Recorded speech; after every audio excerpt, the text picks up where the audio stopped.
आप सभी का कक्षा 10 के विद्यार्थियों का एक बार पुनः सेंट एंजल्स पब्लिक स्कूल की ऑनलाइन कक्षा में स्वागत है।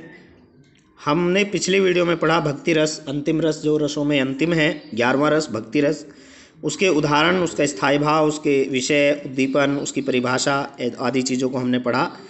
अब हम पढ़ेंगे भक्ति रस के उदाहरण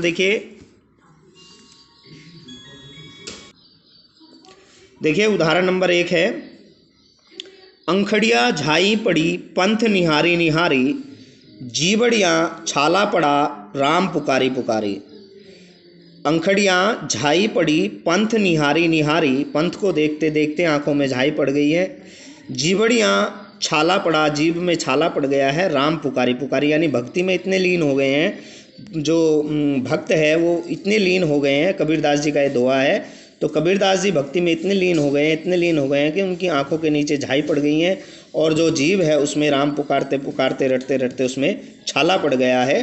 तो ये भक्ति की लीनता होने के कारण जो है इन पंक्तियों में भक्ति रस है। इसका स्पष्टीकरण आप देखेंगे। स्थायी भाव इसमें भगवत रति है, या ईश्वर विषयक रति कह लो, या अनुराग कह सकते हैं। आश्रय जो है वो भक्त है, कबीर, भक्त कबीर जो है इसमें आश्रय है, या पाठक भी आश्रय हो सकता है। विषय जो है वो ईश्वर राम, यानी भगवान राम के प्रति जो है यहाँ भक्ति हो रही है, तो भगवान राम के प्रति प्रेम उत्पन्न हुआ है, तो भगवान राम इसमें विषय हैं। उद्दीपन जो है भगवान राम के जो गुण हैं, उनकी जो शक्ति है उससे, या ईश्वर के जो उनके गुण हैं, उनके जो यानी उनके गुणों की विशेषताएं हैं, जो उनके कारण उद्दीपन जो है उद्दीप्त हुआ है भाव। तो उद्दीपन जो है अलौकिक गुण या ईश्वर गुण या भगवान राम के गुण या उनके गुणों की विशेषताएं होंगी। अनुभाव में जो है वो रोमांच, कथन, निवेदन, यानी रोमांच यानी खुशी होना, कथन भगवान राम से कुछ कहने के लिए होना, उनसे निवेदन करना, ये अनुभाव है। अनुभाव जो प्रतिक्रियाएं होती हैं आश्रय की। संचारी भाव दैन्य, स्मृति, हर्ष आदि जो है वो संचारी भाव हैं। तो उदाहरण 1 हमने पढ़ा, इसको आप याद कर सकते हैं। अंखड़िया झाई पड़ी पंथ निहारी निहारी, जीवड़ियाँ छाला पड़ा राम पुकारी पुकारी। तो ये जो है भक्ति रस का एक उदाहरण है। उदाहरण नंबर 2 आप पढ़ेंगे, देखिए, मेरे तो गिरधर गोपाल दूसरों ने कोई, बहुत प्रसिद्ध उदाहरण है, मीराबाई का यह उदाहरण है। मेरे तो गिरधर गोपाल दूसरों ने कोई, जाके सिर मोर मुकुट मेरो पति सोई। देखिए ये 2 ही पंक्तियां भी आ सकती हैं और 4 भी आ सकती हैं। 2 पंक्तियों में भी भक्ति रसी है। मेरे तो गिरधर कहते हैं गिरी को धारण करने वाला, माने कौन है? श्री कृष्ण।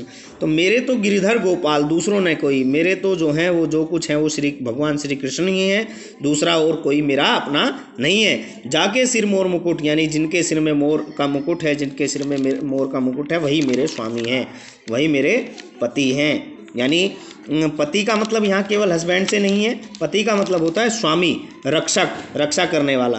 तो यहाँ पर मीरा कृष्ण के भक्ति भाव में डूबी हुई है, और उनके हृदय में जो है उनके प्रति जो है वो प्रेम का भाव उत्पन्न हुआ है, उनके प्रति जो है भक्ति का भाव उत्पन्न हुआ है। तो यहाँ जो है भक्ति रस है। ये उदाहरण भी बहुत प्रसिद्ध, आप याद कर सकते हैं।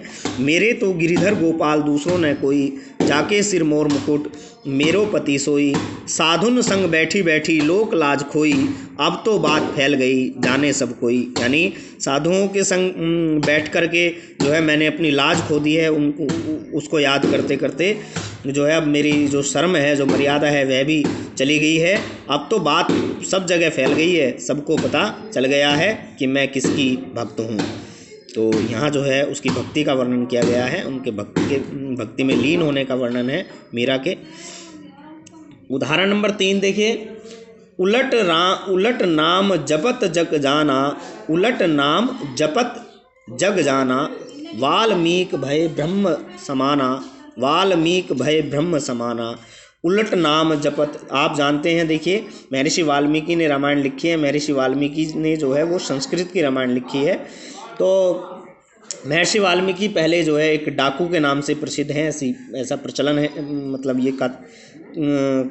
ये बात जो है माना जाता है, ऐसा कहा जाता है कि महर्षि वाल्मीकि जो है पहले डाकू अंगुलीमाल के नाम से जाने जाते थे। तो उन्होंने इतने जो है अशुभ जो कार्य किए हैं, जो कुकृत्य जो कार्य किए थे, उनके कारण उन्हें वो जो जब राम का नाम जपने लगे तो राम का नाम उनके मुख से नहीं निकला, उस राम का नाम का जो है उल्टा उनके मुख से निकल रहा था। और उल्टा रटते रटते महर्षि वाल्मीकि जी ने जो है उस वह नाम फिर राम का नाम ही जपने लगे और उनको ब्रह्म की प्राप्ति हो गई। और वे स्वयं भी एक ब्रह्म के समान, एक ईश्वर के समान, एक ऋषि के समान जो है वो माने गए हैं। तो राम का नाम जपते जपते जो है उनको, उनके अंदर जो है एक ब्रह्म की शक्ति पैदा हुई और वो जो है ब्रह्म के समान माने गए हैं जग में, संसार में। तो यहाँ भी जो है वाल्मीकि की राम के प्रति भक्ति का जो भाव उत्पन्न हुआ है, इसके कारण यहाँ जो है वो भक्ति रस है। तो इस तरह से मैंने आपको 3 उदाहरण पढ़ाए। तीनों उदाहरण में से कोई भी आप याद कर सकते हैं, एक उदाहरण आप सभी के याद होना चाहिए। तो मुझे उम्मीद है कि आप सभी को ये भक्ति रस समझ में आया होगा। बहुत बहुत धन्यवाद।